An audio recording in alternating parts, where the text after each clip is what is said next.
With Celebrex, I will play the long version. Ask your doctor if Celebrex is right for you.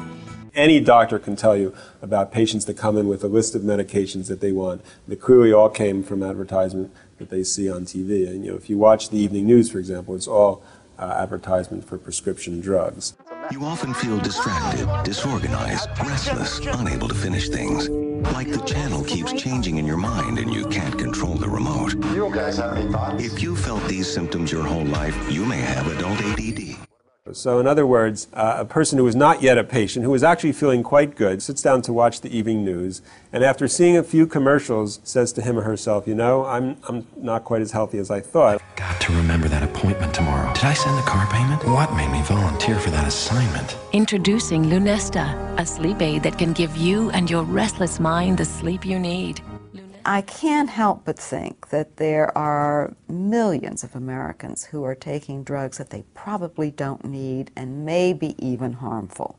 That they're being convinced, and their doctors are being convinced, that they should take lifelong drugs that probably are of no net benefit and may be of net harm. While direct-to-consumer advertising remains the most visible aspect of the drug industry's overall marketing approach, the real story lies behind the television screens.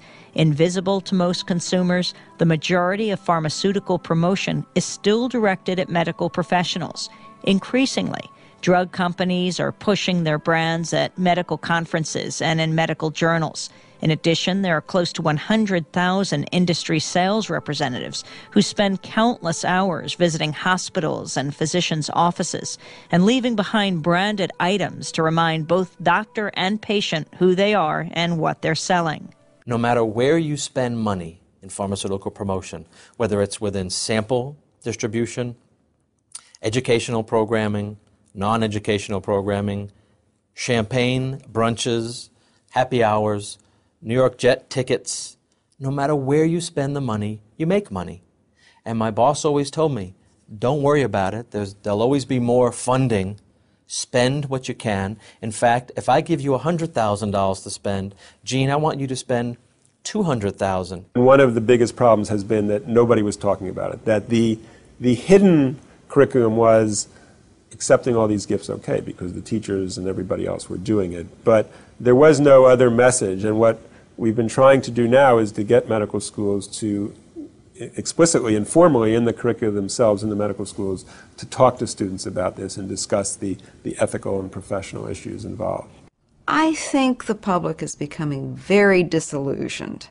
They're no longer believing that this is a miracle industry in the sense that they may once have believed that. So in a sense, I think it's just a matter of the public starting to put this all together and put pressure on Congress.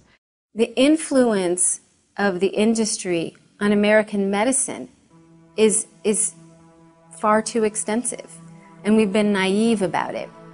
And we need to separate them and be clear-eyed about what the motives of industry are and what our goals are as a people for our public health.